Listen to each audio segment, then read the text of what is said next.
Entonces ya estamos grabando. Quiero darle la bienvenida a usted, doctor, y agradecerle por haber accedido a dar esta charla en el marco de que este mes se celebra el Día de la Prevención del Suicidio. Gracias por darle esta charla a nuestra comunidad de estudiantes de la facultad. Yo lo presento. Hoy hablaremos con el doctor Walter William Rince Turton. Él es médico psiquiatra y catedrático universitario. Eh, Entre su formación académica médica encontramos que él se graduó de médico y cirujano de la Universidad de San Carlos de Guatemala. Es especialista en psiquiatría, egresado del posgrado en psiquiatría del Hospital Nacional de Salud Mental y la Universidad de San Carlos de Guatemala. Tiene experiencia clínica privada de 21 años en la Clínica Humanamente Ciudad de Guatemala. Además, tiene 12 años de experiencia como psiquiatra de urgencias en el Sanatorio Psiquiátrico Los Pinos, Ciudad de Guatemala. Actualmente es jefe de la Clínica de Gerontopsiquiatría, del Departamento de Consulta Externa y del Servicio de Encaminamiento del Hospital Nacional de Salud Mental en Guatemala. Además, es coordinador del programa de gestión de riesgos por la contingencia COVID-19 en el Hospital Nacional de Salud Mental.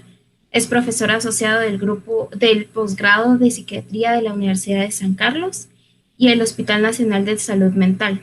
Es docente ad honorem de la cátedra Psicofarmacología Clínica. Además, en cuanto a sus asociaciones profesionales, encontramos que el doctor es miembro del Tribunal de Honor de la Asociación Psiquiátrica de Guatemala, es vocal primero de la Junta Directiva del Colegio Guatemalteco de Neuropsicofarmacología, además que es miembro internacional del American Psychiatric Association y del International Society of Bipolar Disorders. Además, es miembro de la Asociación Latinoamericana de Suicidología y Colegio de Médicos y Cirujanos. Por favor, escuchemos atentamente esta plática de un profesional también formado. Doctor, le doy la palabra a usted. Adelante. Buenas noches, muchísimas gracias a ustedes por su invitación. Vamos entonces a hablar el día de hoy acerca de manejo y prevención del suicidio. Esta es una charla que está basada fundamentalmente en fuentes que proporciona la misma Organización Mundial de la Salud en temas de manejo y prevención del suicidio para la atención primaria y algunas otras notas que han sido extraídas del National Institute of Mental Health de Estados Unidos, que también tiene bastante información relacionada con manejo y prevención del suicidio. Estoy entendido de que esta es una charla para estudiantes de medicina, ¿es así? De manera que vamos a hablar en un lenguaje llano, sencillo, básicamente de atención primaria en salud, que les permita tener una idea y nociones básicas de qué hacer con pacientes con ideación o intento de suicidio. Vamos entonces a empezar con la siguiente diapositiva. Muy bien. Vamos a ver primero que nada algunas estadísticas importantes que publica OPS. Entonces tenemos aquí que el suicidio es un problema de salud mental muy importante y muy significativo en la atención primaria de salud, pero está rodeado de muchos estigmas, mitos y tabúes. Tenemos que tener claro, como dice esta diapositiva, que cada suicidio es una grave tragedia que no solo afecta al individuo que pierde su vida o queda discapacitado como consecuencia del gesto autolesivo o autolítico, sino que afecta también a su familia y a las comunidades en general. Cada año más de 700,000 personas, dice la OPS, que se quitan la vida tras numerosos intentos suicidas. Y esto corresponde más o menos a que muere una persona por suicidio cada 40 segundos. Desde que empezó la actual pandemia de COVID-19, además hay más individuos que experimentan pérdida, duelo, sufrimiento, estrés, desesperanza, temor. Y este estrés agregado sin duda ha incrementado las tasas de suicidio en diversas regiones del mundo. Hay algunas estadísticas más recientes que calculan que en los últimos 2 años la tasa de suicidios ha subido hasta alrededor de 1 millón de personas anualmente. pero tenemos el problema de que hay importantes subregistros que muchas veces no nos permiten visualizar el problema de una manera clara, ya que a veces tendemos a esconder esta información o a disfrazarla de alguna manera. Por ejemplo, se pone un diagnóstico de asfixia por sumersión cuando el individuo se ahogó intencionalmente, o asfixia por suspensión cuando el individuo se ahorcó, muerte por herida por arma de fuego, cuando en realidad la causa primaria en estos casos debía de ser suicidio. Bueno, en el tercer informe regional sobre mortalidad de suicidio, que se publicó en marzo de este año, se indica que este problema sigue siendo una prioridad de salud pública en toda la región de América, tanto América Latina como América del Norte y América del Sur. Pero es importante que tengamos claro que los suicidios son condiciones que, si se interviene de una manera oportuna y rápida, con intervenciones basadas en evidencia, de bajo costo además, muchos suicidios se pueden prevenir.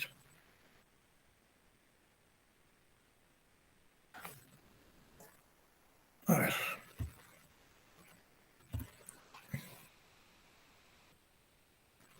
En toda América se notificó un promedio de 81.746 muertes por suicidio entre los años 2010 y 2014, siendo estas tasas más elevadas en América del Norte y el Caribe no hispano, o sea, el Caribe de habla inglesa y habla francesa, superior a la tasa regional en general.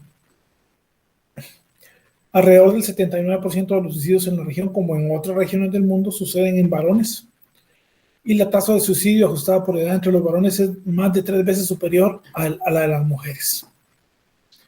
No quiere esto decir que las mujeres no intenten suicidarse, pero las mujeres intentan suicidarse generalmente con métodos menos letales, y esto hace que sea menos probable que tengamos suicidios consumados en mujeres. Vamos a hablar un poquito más de esto adelante, lo vamos a ampliar.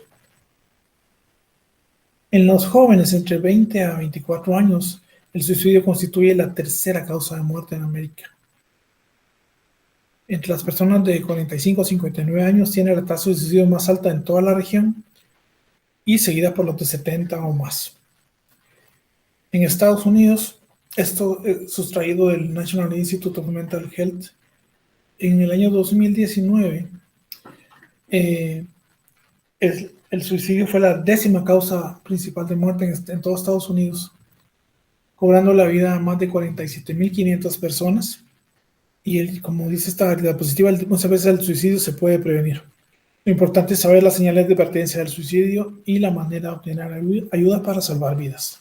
Otra medida importante es que el suicidio es la 5ª causa más importante de ABAD en las Américas. Estos son años de vida que ya no se pudieron vivir, años productivos de vida que ya no se pudieron vivir debido a la muerte. O sea, individuos que se esperaba tuvieran una vida más próspera, más larga, y cuya vida se vio interrumpida por suicidio. Esta carga total va desde un 0.4% en Antigua y Barbudas hasta una isla del Caribe, hasta un 3.6% en Surinam. En el 2019, la ABAD ajustada por la edad para ambos sexos más alto es en Guyana, por ejemplo, con más de 3.200 casos por cada 100.000 habitantes, seguido de 1.772 en Surinam y 1.462 en Uruguay. No, perdón, estos no son casos, son los años de vida interrumpidos debido al suicidio. Perdón, estoy interpretando mal esta estadística. Asfixia, armas de fuego, intoxicación con drogas y alcohol, envenenamiento con plaguicidas y otros productos químicos son los métodos más utilizados para suicidarse y representan el 91% de todos los suicidios en la región americana. En nuestro medio es muy común hoy en día, por ejemplo, el uso de envenenamiento con plaguicidas, sobre todo plaguicidas que se utilizan para matar el gorgojo en los granos. 1 o 2 pastillas de estos productos son letales y no hay manera de salvar a las personas que los ingieren. El nombre comercial de este producto es Fotoxin, y me imagino que muchos de los estudiantes estarán familiarizados cuando han visto en las emergencias casos de intoxicación por Fotoxin. ¿Qué hacer en cuanto al abordaje del problema? La verdad es que abordar el tema del suicidio y las conductas suicidas es un tema bastante complejo, pero primariamente tenemos que identificar factores de riesgo y factores de protección. Los factores de riesgo son claves y van desde los sistemas sanitarios y la sociedad hasta los niveles comunitarios de relación e individuales. Entre las barreras o dificultades o factores de riesgo que interfieren en el suicidio, podemos decir que tenemos barreras de acceso a la atención de salud, las catástrofes naturales, las guerras, los conflictos, haber presentado intentos de suicidio anterior, etc. Todos estos factores generalmente actúan de una manera acumulativa que va incrementando la vulnerabilidad de los individuos hacia la conducta suicida. Por ejemplo, si pensamos en la situación apremiante de Haití en este momento, uno de los países más pobres de América Latina, hace algunos años fue golpeado fuertemente por un terremoto que devastó todo el país, lo cual incrementó significativamente los niveles de pobreza, la falta de vivienda y servicios básicos en el país. Sumado a esto, el país, como todos los países de América, atraviesa un grave problema de COVID en este momento, un brote de COVID muy severo, y acaba el país de ser afectado fuertemente por un huracán. Si ustedes piensan en las personas que están viviendo en estas condiciones, en estas circunstancias, pueden fácilmente entender que cada problema agregado a sus vidas va incrementando muchas veces el nivel de desesperanza, de depresión, etc. Y estos son factores que van sumando para que muchas personas en estas condiciones consideren el suicidio lamentablemente como una salida probable a todos sus problemas. Hay una relación bien establecida entre suicidio y trastornos mentales, aunque muchos suicidios también se producen de manera impulsiva en algunos momentos de crisis, como por ejemplo una pérdida económica, una ruptura sentimental, chicos muy exigentes con ellos mismos en cuanto a su rendimiento académico, que tienen en algún momento un mal rendimiento y piensan que sus padres les van a ajustar cuentas de una manera muy severa, o gente que se siente muy sola, creencias religiosas y espirituales. A veces surgen profetas del fin del mundo que pronostican que el mundo está próximo a acabarse, que el apocalipsis es ahora, y que invitan a sus seguidores a suicidarse para evitar estos tiempos de crisis y tragedia, ¿verdad? Ha habido varias historias de sectas a lo largo del tiempo con estas características. Bueno, aparte de eso, hay factores de protección que tienen que ver con relaciones personales sólidas, creencias religiosas. De la gente con una vida espiritual rica tiene más factores de protección que aquella persona que es agnóstica o no creyente o que no practica ninguna forma de espiritualidad. Poner atención que no estoy hablando necesariamente de religión, sino estoy hablando de espiritualidad en general. Además, hay estrategias de afrontamiento y prácticas de bienestar positivo, como vamos a ver más adelante, que pueden ser también factores importantes de protección. Mitigar factores de riesgo para reducir los medios de suicidio y potenciar factores de protección para fomentar la resiliencia. Entonces, es una manera eficaz de reducir significativamente las tasas de suicidio. Por ejemplo, el suicidio impulsivo puede prevenirse restringiendo el acceso a medios letales. A ver, usemos un ejemplo simple. Una muchacha, adolescente, tal vez 16 o 17 años, que ha sido lamentablemente diagnosticada con un trastorno límite de personalidad. Generalmente estas condiciones son debidas a haber sido víctima de abuso grave de alguna manera, abuso físico, abuso sexual, abuso emocional en la infancia. Exposición crónica a estas condiciones hace que las personas cambien de una manera permanente su carácter y su personalidad, tornándose personas, entre otras, muchas cosas muy impulsivas, con muy pobre control de sus impulsos. De manera que, por ejemplo, ante un pleito con la pareja, con el novio o con la novia, esta persona fácilmente puede intentar quitarse la vida.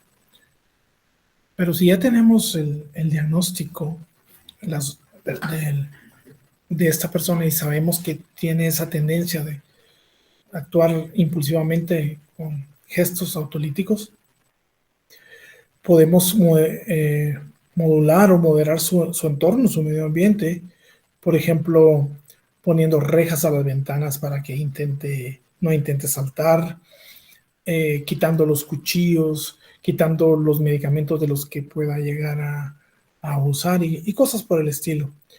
Mantenerla cuando está en crisis bajo observación, bajo vigilancia, constantemente acompañada, por ejemplo. Pero es importante que entendamos que al final de cuentas el suicidio no discrimina a nadie. Personas de todos los géneros, edades, etnias pueden estar en riesgo. Que el comportamiento suicida es complejo y que no hay una sola causa que lo origina. Hay muchos factores que contribuyen para que alguien intente suicidarse. Sin embargo, las personas que corren mayor riesgo tienden a compartir varias características que vamos a ver a continuación. Suele haber depresión u otros trastornos mentales o de abuso de sustancias. Esto lo vamos a ampliar más adelante a lo largo de la charla. Pueden haber algunos problemas o enfermedades médicas, el dolor crónico, tener historia de un suicidio o intento de suicidio anterior, antecedentes familiares de trastornos mentales o de abuso de sustancias y antecedentes familiares de abuso de suicidio.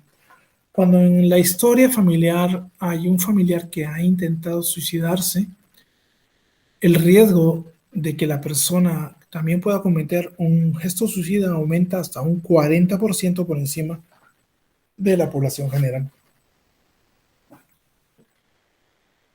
Aparte de eso, hay factores como violencia familiar, maltrato físico, abuso sexual, poseer armas u otras armas digamos, pistolas u otras armas de fuego en casa, rifles, escopetas, etc. Personas que han salido recientemente libres después de haber estado encarceladas. Y un fenómeno un tanto raro o inducido por los medios de comunicación como redes sociales, como medios de comunicación social como televisión, radio, etcétera, es que algunas veces los adolescentes por imitación, cuando han estado expuestos al comportamiento suicida de otras personas como familiares, compañeros, o han visto en los medios de comunicación intentos suicidas de alguna celebridad, pueden tender a imitarlos, o sea, pueden sentirse influenciados y tender a imitar este tipo de conductas. Es un fenómeno que se ha visto en toda América Latina a lo largo de los años, tal vez en las últimas 2 décadas. El fenómeno se empezó describiendo en Nicaragua, en la zona de Corinto, y posteriormente se observó en otras partes de América Latina, donde empezaba como a ponerse de moda diferentes formas de suicidio, sobre todo entre población adolescente y adultos muy jóvenes.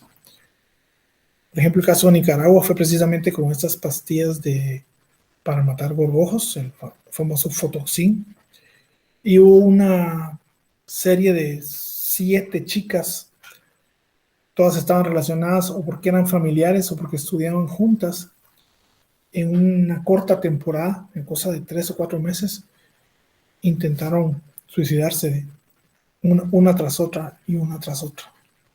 Creo que 5 lo lograron y 2 lograron salvarse. Y eso mismo suele pasar aquí. A veces vemos que hay un aumento, por ejemplo, en la incidencia de personas que saltan de puentes. Acá en Guatemala el famoso puente del incienso es tristemente famoso por eso, ¿verdad? Pero entonces vemos de repente que luego de que hubo un suicidio por saltar del puente, tenemos 4, 5, 6 o más casos acumulados en las siguientes semanas. Y lo mismo pasa con los venenos. A veces hay series completas de intoxicación por tamarón, series completas de intoxicación por fotoxin, series continuas en la misma región o en la misma población de suicidio por ahorcamiento, etc.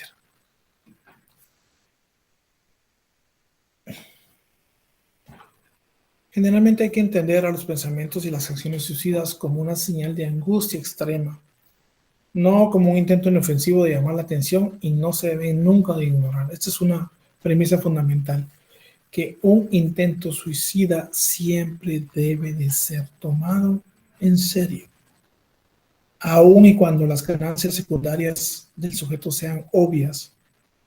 El gesto suicida siempre debe de ser tomado en serio, aunque esté demandando atención, aunque esté tratando de expresar de alguna manera su malestar. De todas maneras, a las personas se les puede, por decirlo de alguna manera, pasar la mano y convertir el gesto en un gesto verdaderamente letal o que deje secuelas graves. Generalmente son los familiares y los amigos los primeros en reconocer las señales de advertencia sobre el suicidio. Y entonces este puede ser el primer paso para ayudar a una persona. O sea, yo soy familiar de alguien que quiere suicidarse, soy amigo de alguien que quiere suicidarse y trato de hablar con sus familiares más cercanos, con las personas responsables, tratar de encontrar tratamiento con una persona especializada para diagnosticar y tratar problemas de salud mental, psicólogos, psiquiatras, etc. Este es un cuadro tomado del National Institute of Mental Health que habla de 5 medidas muy prácticas que pueden ayudar a las personas con dolor emocional. Preguntar, dice primero, ¿estás pensando suicidarte? Mantener a la persona a salvo, o sea, modular su medio ambiente, modificar su medio ambiente de manera que se reduzca el acceso a objetos o lugares letales. Además, prestar atención, escuchar atentamente y reconocer o validar lo que la persona siente. Además, ayudar a la persona a establecer una conexión segura. Hay distintos, aquí ponen en este cuadro, ponen los números de la Red Nacional de Prevención del Suicidio en Estados Unidos. En Guatemala no tenemos una red nacional de prevención del suicidio, pero sí han existido a lo largo de los años varios intentos de instituciones como la Red Suicidología y algunas otras que ofrecen ayuda a las personas con ideación suicida. Suelen aparecer en pie de página de los diarios, de la prensa libre o siglo XXI, estos teléfonos de emergencia donde uno puede llamar para solicitar ayuda en este tipo de casos. Y si no, pues tratar de acercar a la persona a un centro o servicio de salud donde hay psicología o psiquiatría para poderle ayudar. Otra cosa importante es mantener un contacto frecuente y continuo con la persona después de que ha superado la crisis. Este es otro cuadro con el mismo origen y que es muy útil para tratar de identificar señales de advertencia sobre la posibilidad de suicidio en un individuo. Generalmente las personas entonces tienden a hablar sobre querer morirse, sentir una gran culpa o vergüenza, ser una carga o un problema para los demás, sentirse vacíos, sin esperanza, atrapados o sin razón para vivir, con vacío existencial, extremadamente tristes, ansiosos, llenos de ira o cólera, con un dolor insoportable emocional o físico. Además suelen haber cambios en su comportamiento. Por ejemplo, hacer un plan o investigar formas posibles de morir. Y se encuentran infinidad de páginas en internet como 500 formas de morir o cosas por el estilo. Alejarse de los amigos, decir adiós, regalar artículos importantes o hacer un testamento. Practicar cosas muy arriesgadas como conducir con extrema velocidad, exponerse de manera muy temeraria a deportes de riesgo, o sea, como conductas para suicidas, mostrar cambios extremos en su humor o estado de ánimo, empezar a comer mucho o dormir demasiado o al revés, aumentar el consumo habitual de drogas o alcohol. Todo esto puede hacernos sospechar que la persona está entrando en una crisis que le va a llevar a intentar cometer un suicidio. Bueno, puse aquí el título de este documento, Se llama Prevención del Suicidio, un instrumento para trabajadores de atención primaria de salud. Es un instrumento maravilloso que desarrolló hace un par de años la Organización Mundial de la Salud con una forma rápida, muy clara, muy simple y muy eficiente para capacitar personal de salud en prevención de suicidio. Entonces, en hospitales generales donde no hay psicólogos o psiquiatras disponibles, en centros de salud, en puestos de salud, el personal capacitado con este tipo de material puede salvar muchas vidas.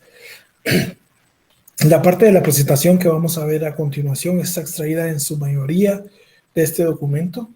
Con este nombre lo pueden encontrar fácilmente en internet, disponible en formato PDF.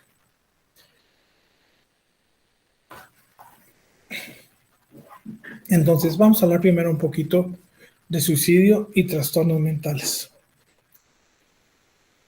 Para empezar, los estudios en países como nuestro, en vías de desarrollo y también en países desarrollados, ponen en relevancia dos factores. Primero, que la mayoría de las personas que cometen suicidio presentan un trastorno mental diagnosticable. Segundo, que el suicidio y los comportamientos suicidas son más frecuentes en pacientes psiquiátricos. En orden de importancia, de mayor a menor importancia, los trastornos psiquiátricos en donde se presenta intentos suicidas con mayor frecuencia son depresión en cualquiera de sus formas, episodio depresivo, trastorno depresivo recurrente, episodio depresivo en el contexto de un trastorno afectivo bipolar, procesos reactivos, duelos complicados, etc. Luego los trastornos de personalidad, sobre todo trastornos de personalidad antisocial y trastorno de personalidad límite o borderline, principalmente cuando hay muchos rasgos de impulsividad, agresión y cambios frecuentes en el humor. El alcoholismo y otras toxicomanías, sobre todo en adolescentes. La esquizofrenia, que merece una mención especial, de lo que vamos a hablar más adelante. Otros trastornos mentales de base orgánica y algunos otros trastornos mentales. Además, hay enfermedades médicas o físicas que están más asociadas a intentos suicidas.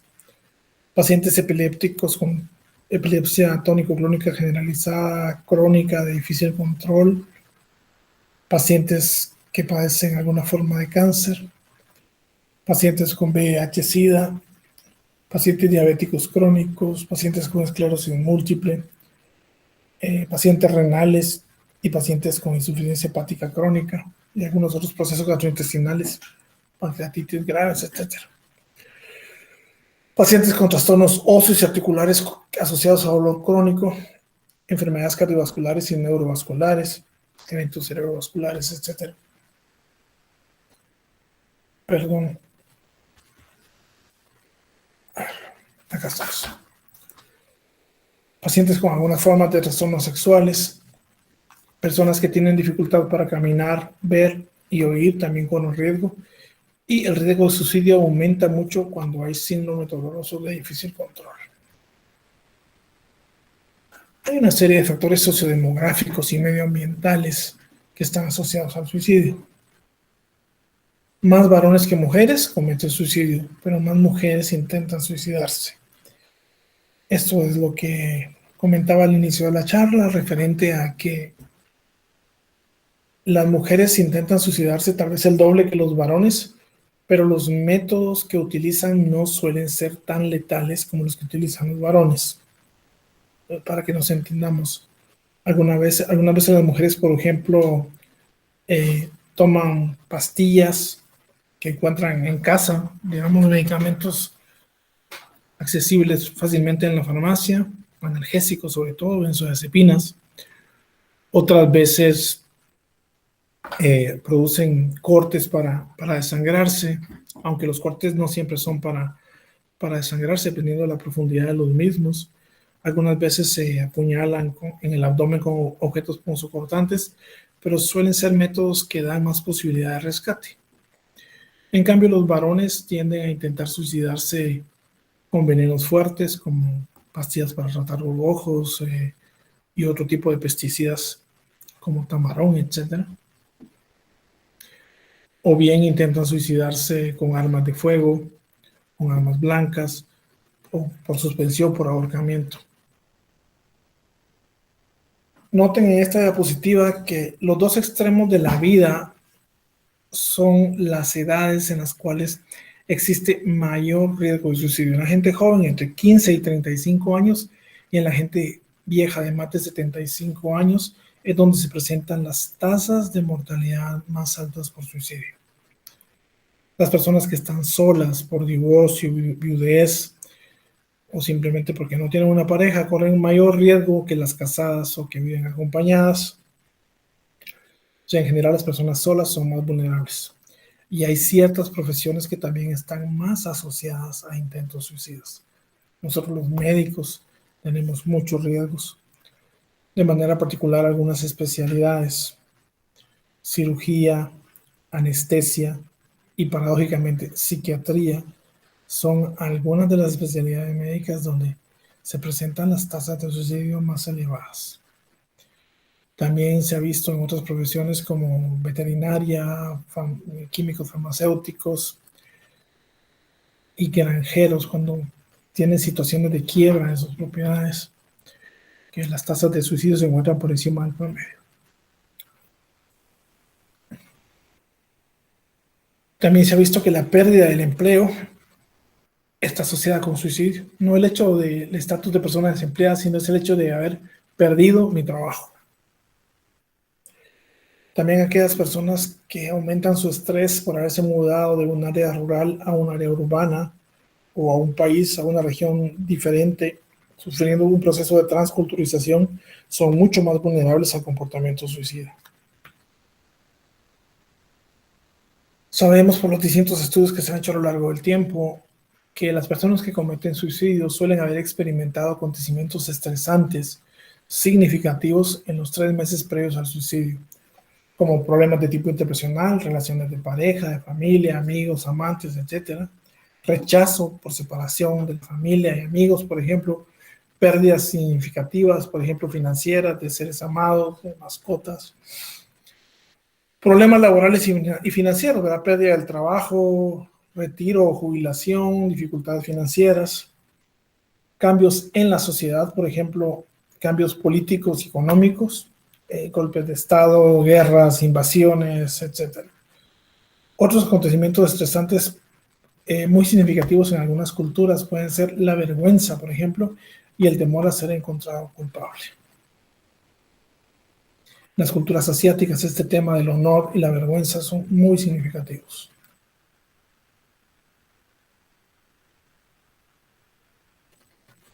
La disponibilidad inmediata de un método para cometer suicidio es un factor importante para determinar si una persona lo cometerá o no. O sea, yo siento en este momento el impulso o el deseo de acabar con mi vida, pero depende mucho de si tengo al alcance un cuchillo, una pistola o arma de fuego, un lazo y una viga para ahorcarme, etc. Un grupo grande de pastillas que pueda ingerir, etc. Entonces, reducir el acceso a estos medios es una estrategia eficiente para prevenir el suicidio. Y lo que habíamos explicado, que hay una porción pequeña de adolescentes vulnerables que están expuestos al suicidio, a suicidios en la vida real a través de los medios y pueden ser influenciados para asumir también un comportamiento suicida, como expliqué con anterioridad. Hay 3 rasgos en particular que son característicos del estado de ánimo de las personas suicidas. En primer lugar, son ambivalentes y tienen una mezcla de sentimientos en torno a cometer el suicidio. Entonces, el deseo de vivir y el deseo de morir libran continuamente una batalla dentro de ellos. Tienen urgencia de alejarse del dolor que representa vivir, pero también con un profundo trasfondo de deseo de vivir. Muchas personas suicidas en realidad no desean morirse, simplemente no están contentas con la vida, y si se les brinda apoyo, puede aumentar el deseo de vivir y disminuirá el riesgo suicida. También suele haber impulsividad, ya que el suicidio también puede ser francamente un acto impulsivo Y entonces en estas personas el impulso de cometer el acto suicida pues es transitorio y dura pocos minutos o horas mientras dura el estado alterado, ¿verdad? Mientras dura el momento de crisis. Usualmente estas formas de impulsos se desencadenan con acontecimientos negativos del día a día. Y al calmarse estas crisis tratando de ganar tiempo, puede ayudarse a reducir el deseo de suicidio en las personas.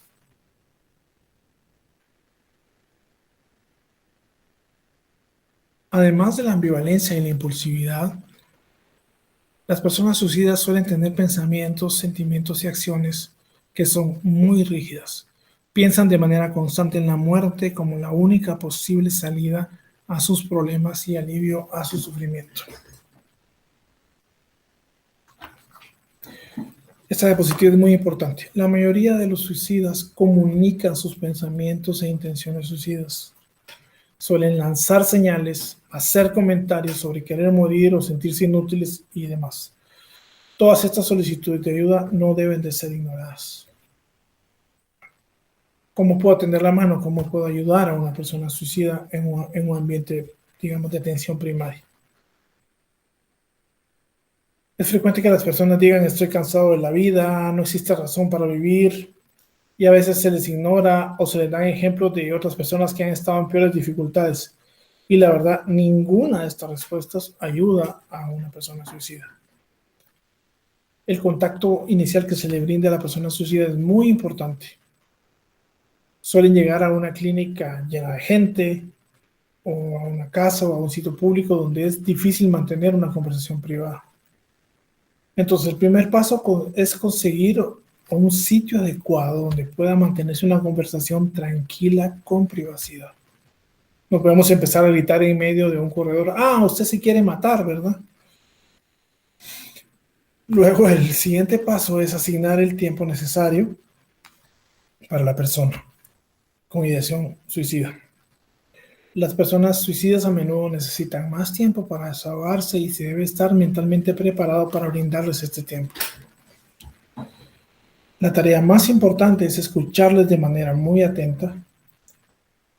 Tenderles la mano y escucharlos es de por sí el paso tal vez más importante en la reducción del nivel de desesperación que un suicida siente.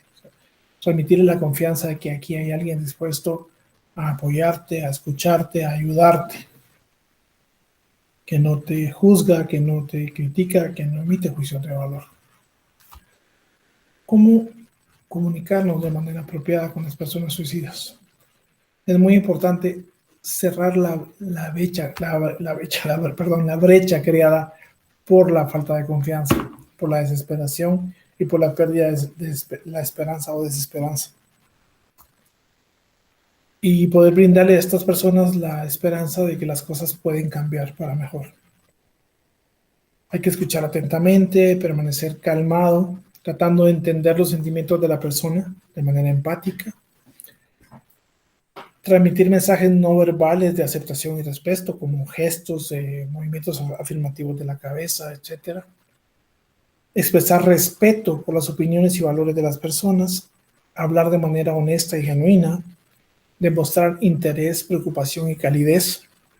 Y centrarse en los sentimientos de la persona. ¿Qué cosas no debemos hacer? Interrumpir con frecuencia. Escandalizarse o emocionarse ante el relato del sujeto. Manifestar que se está muy ocupado y que se tiene poco tiempo. Se debe ser condescendiente, hacer comentarios discretos, nunca hacer comentarios indiscretos o poco claros. No hacer preguntas tendenciosas. Se requiere entonces un acercamiento tranquilo, abierto, afectuoso, adecuado y sin juicios para facilitar la comunicación con la persona suicida. Este es un cuadro interesante que habla de ficciones y realidades referentes al suicidio. La primera dice que las personas que hablan de suicidio no cometen suicidio, pero la realidad dice que la mayoría de los suicidios han advertido claramente sobre sus intenciones. Los suicidas tienen la intención de morir, la mayoría de ellos es ambivalente al respecto. La ficción es que el suicidio sucede sin advertencias. La realidad es que los suicidas a menudo dan amplias indicaciones. La creencia es que la mejoría después de una crisis significa que el riesgo de suicidio se ha superado. Sin embargo, muchos estudios indican que los suicidios ocurren en el periodo de mejoría, cuando la persona tiene toda la energía y la voluntad para convertir los pensamientos de desesperación en actos autolíticos o destructivos. Otra creencia es que no todos los suicidios pueden prevenirse. La realidad es que esto es verdadero, pero la mayoría de suicidios es prevenible. La siguiente creencia es que una vez que una persona es suicida, lo es para siempre. Es cierto que los pensamientos suicidas pueden regresar, pero no son permanentes y en algunas personas pueden no hacerlo jamás. ¿Cómo podemos hacer para evaluar el riesgo de suicidio? Entonces, para empezar, cuando el personal de atención primaria sospecha que el comportamiento suicida es posible, se deben evaluar varios factores. En primer lugar, el estado mental actual de la persona y pensamientos actuales sobre muerte y suicidio. Si tiene un plan suicida actual y qué tan preparado está la persona o qué tan pronto tiene planes de realizarlo. Se debe acudir pronto al sistema de apoyo familiar, preguntarle también al paciente suicida si tiene amigos, si tiene familia, si tiene un esposo, si tiene hijos, etc. La mejor manera de averiguar si una persona tiene pensamientos suicidas es preguntárselos de manera abierta. Contrario a la creencia popular de que hablar del suicidio no siembra ideas de muerte en las personas. De hecho, hay mucha gente que se muestra agradecida y liberada de poder hablar libremente sobre sus problemas y contar acerca de lo que está pasando y hacer preguntas referentes a su problema. Ahora, ¿cómo preguntar de manera correcta? La regla primaria es ir siempre de lo general a lo específico, como ejemplifican las preguntas que aparecen en esta presentación. Por ejemplo, ¿se ha estado sintiendo triste en los últimos días? ¿Sí o no? Si la respuesta es afirmativa, pasará al siguiente nivel. ¿Se ha estado sintiendo tan mal y tan triste que siente que no es importante para los demás, que representa una carga para los demás, que nadie se preocupa por usted, que todo el mundo es indiferente? ¿Sí o no? Si la respuesta es positiva,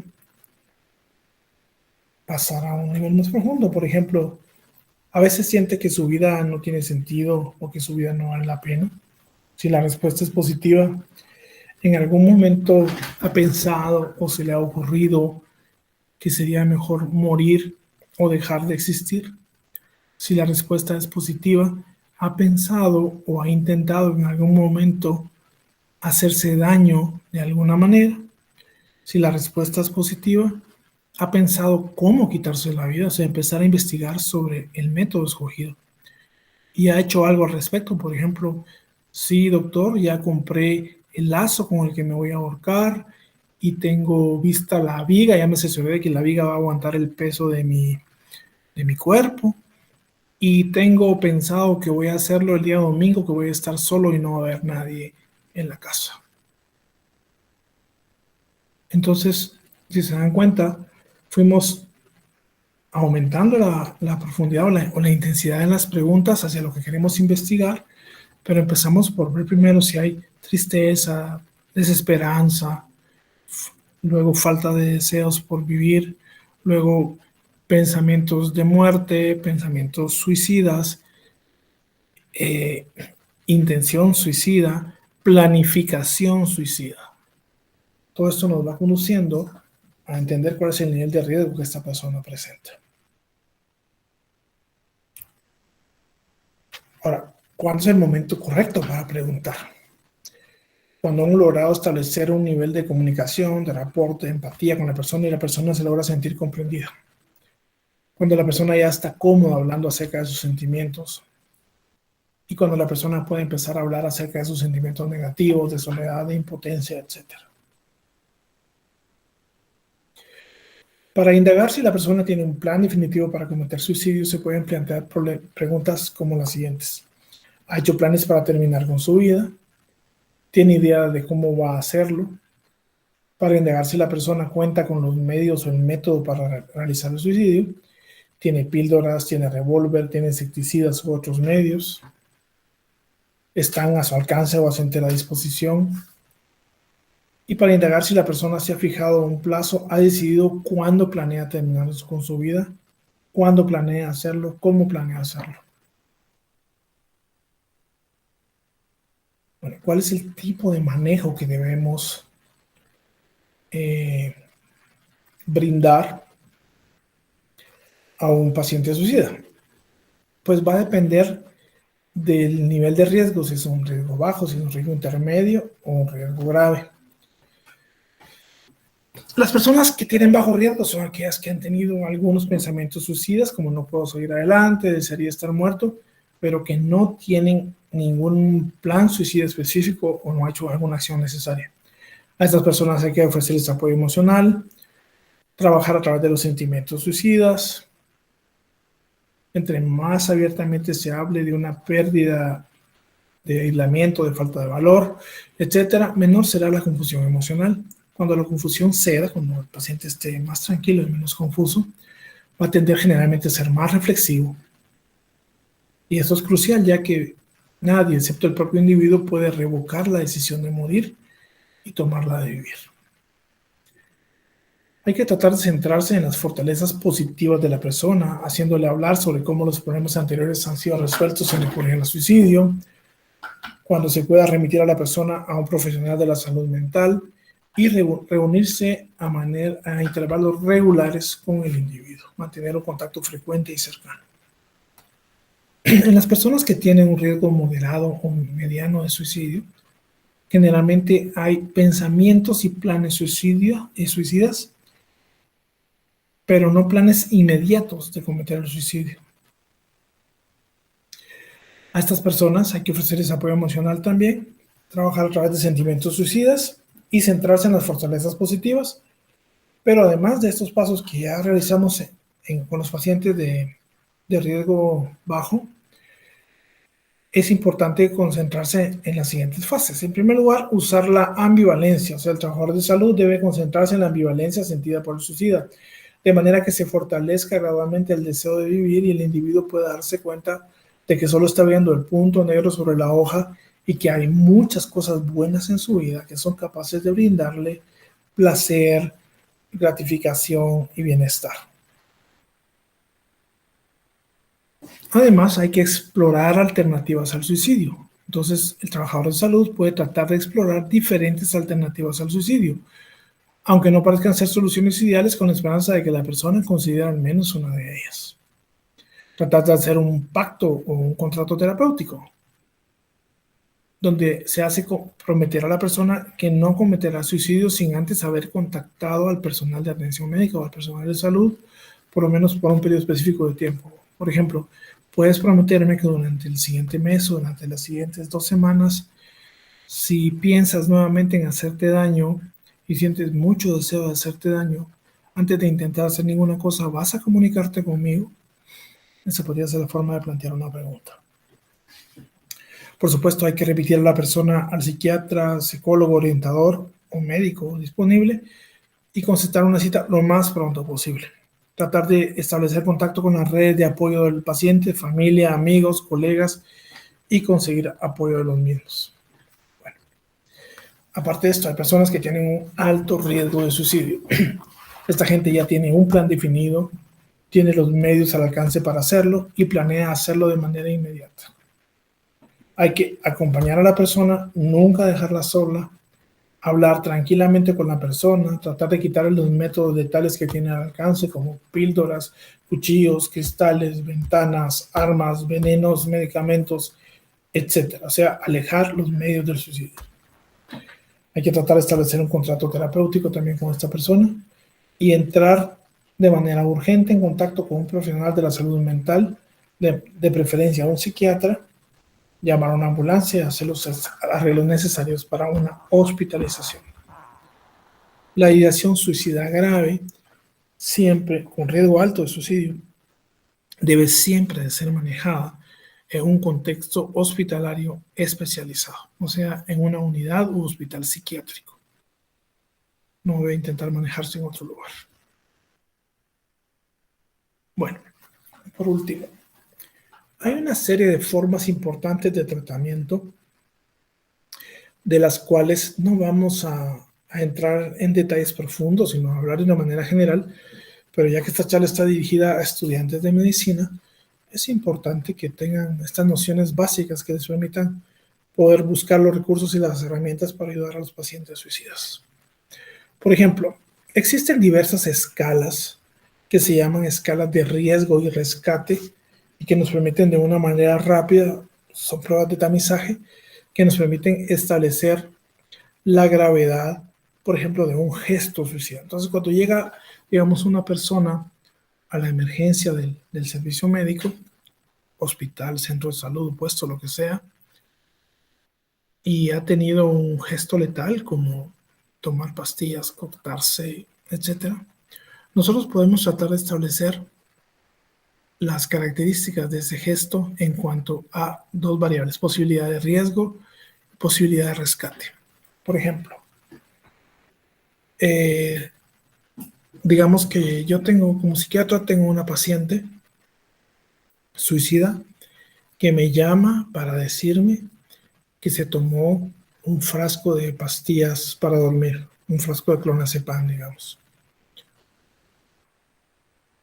Y cuando yo le pregunto que dónde está, se niega inicialmente a decirme en qué lugar o dónde se encuentra.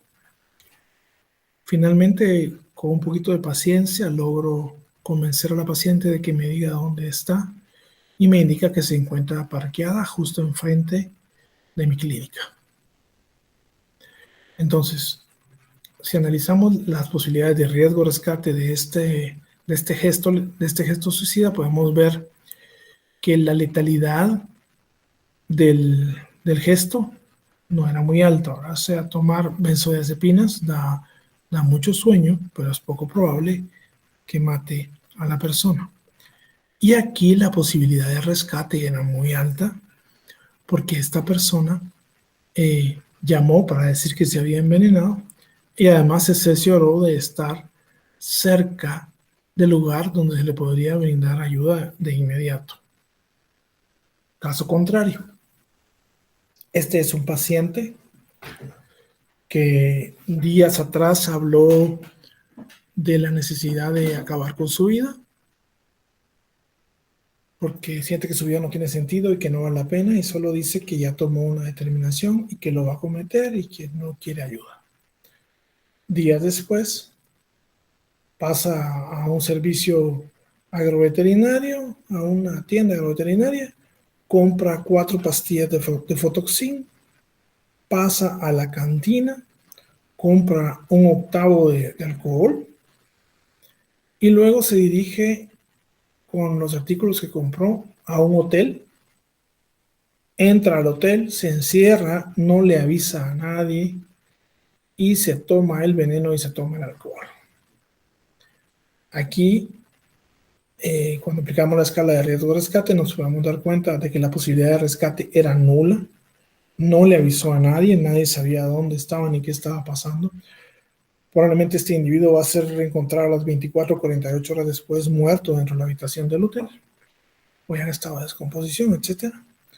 Y la letalidad del gesto era enorme, ¿verdad? O sea, nadie sobrevive a tomar 2 pastillas de Fotoxin, por ejemplo. Entonces, así podemos evaluar cuando nos llegan personas que han cometido un gesto suicida, qué tan grave ha sido el gesto en base a las escalas de riesgo y rescate. Hay algunas muy conocidas como la escala de Weisman y Border, la encuentro fácilmente en el internet. Además de eso, es importante tomar en cuenta que aquellas personas que tienen un riesgo de suicidio de moderado a alto, sobre todo riesgo de suicidio alto, deben de tener una hospitalización especializada en una unidad psiquiátrica u hospital psiquiátrico especializado en brindar este tipo de atención. Básicamente, lo que diferencia a este centro de otro tipo de centros es que, digamos, si yo estoy en el hospital por una condición médica, estoy en una cama todo el tiempo, se está tratando mi condición. De pronto, si es un hospital privado, puedo tener un televisor enfrente y estar en mi habitación, etc. En cambio, en un hospital psiquiátrico el ambiente es completamente diferente. Los pacientes conviven en comunidad, desayunan, almuerzan y comen juntos, tienen terapias a lo largo del día. Y en el caso de pacientes suicidas, lo que caracteriza esta hospitalización es que se le proporciona al paciente suicida lo que se llama un enfermero sombra o un cuidador sombra. O sea, es una persona que no se despega del sujeto suicida ni para ir al baño. Las 24 horas está con él y le sigue a todas partes, dando tiempo o ganando tiempo para que los medicamentos que se estén utilizando y las terapias que se estén utilizando hagan efecto y la ideación suicida se reduzca significativamente. Es un proceso largo que suele tomar alrededor de 4 semanas, una hospitalización con esta naturaleza. Además, hay métodos específicos de psicoterapia que han demostrado ser más eficientes para el tratamiento de trastornos suicidas. Son 2 hoy en día los que más evidencia acumulada tienen por medicina basada en evidencia. En primer lugar, la terapia cognitivo-conductual y en segundo lugar, la terapia dialéctico-conductual, que está especializada sobre todo en pacientes con intentos suicidas de tipo impulsivo. Por supuesto que se utilizan fármacos de la familia de los antidepresivos cuando el motivo o causa de la ideación suicida o del gesto suicida es depresión, pero no todas las depresiones, los episodios depresivos son por depresión unipolar, sino que hay lo que llamamos depresiones bipolares o trastorno mánico-depresivo o afectivo bipolar, en donde los medicamentos que se utilizan son otros estabilizadores del ánimo, antipsicóticos y probablemente antidepresivos. De manera particular, en pacientes psicóticos, pacientes con psicosis o locura, es una condición que requiere especial mención, porque muchas veces aquí el paciente no intenta suicidarse por impulsividad o el paciente no intenta suicidarse porque se siente triste o terriblemente infeliz necesariamente. Muchas veces en los pacientes psicóticos lo que sucede es que las alteraciones del pensamiento y de la percepción que sufre el paciente, como alucinaciones e ideas delirantes, están relacionadas con el suicidio. Por ejemplo, hay voces que le ordenan suicidarse al paciente. O el paciente tiene creencias, por ejemplo, de que al suicidarse se va a sacrificar o se va a inmolar, por ejemplo, por el bien de la humanidad, de una manera mesiánica, por ejemplo. En estos casos donde la ideación suicida es dependiente de psicosis, el medicamento que está más avalado y más recomendado es un antipsicótico en particular que se llama clozapina. Es el medicamento más eficiente, según nos muestra la evidencia, para el tratamiento de episodios psicóticos donde hay ideación e intentos suicidas. Aparte, se puede recurrir al uso de benzodiazepinas para calmar los altos niveles de ansiedad que estos pacientes suelen presentar, pero de nuevo, si se va a proporcionar fármacos a este tipo de pacientes, deben ser administrados en un contexto controlado o con familiares que están las 24 horas con él o en un ambiente hospitalario donde se le dan al paciente los medicamentos que necesita, pero sin permitir que el paciente pueda acumular pastillas y tomarse una cantidad grande de fármacos para intentar nuevamente suicidarse. Además, merece especial mención el carbonato de litio. Este es un medicamento utilizado tradicionalmente como un estabilizador del estado de ánimo en pacientes con trastorno afectivo bipolar. Pero se ha visto que los pacientes que tienen ideación suicida franca reducen rápidamente su ideación cuando son medicados con carbonato de litio. Aparte de eso, hay algunos otros métodos, como el uso de dosis pequeñas de ketamina, de anestésico calculado por kilo de peso. La ketamina se puede administrar por distintas vías, por vía oral, por vía intramuscular, por vía endovenosa, y también hoy en día hay presentaciones en forma de puff nasales. Se administra un puff en la nariz o 2 puffs en la nariz para administrar la ketamina.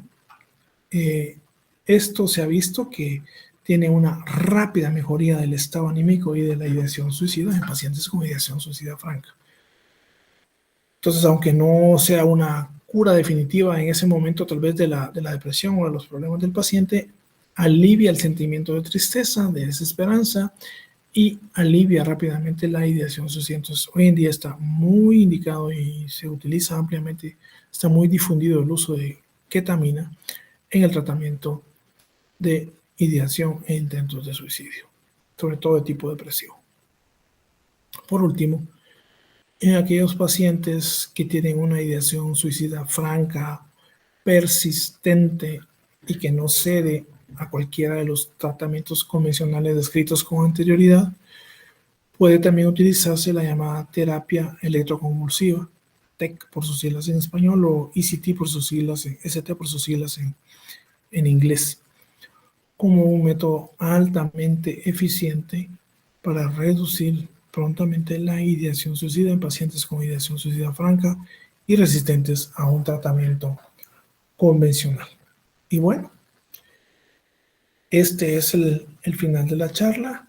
Espero de verdad haber podido ayudar a despejar sus dudas al respecto de este importante tema de salud pública y salud mental.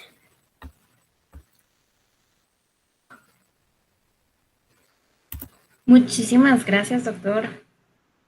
A ustedes muchísimas gracias por la invitación. No Y sé si hay alguna duda o comentario final que quisieran ustedes hacer.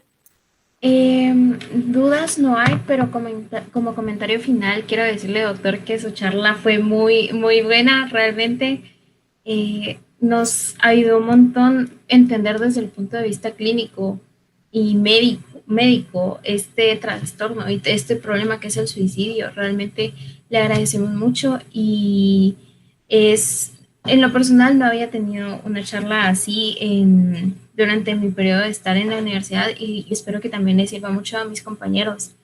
Y muchas gracias otra vez por haber aceptado estar en esta charla.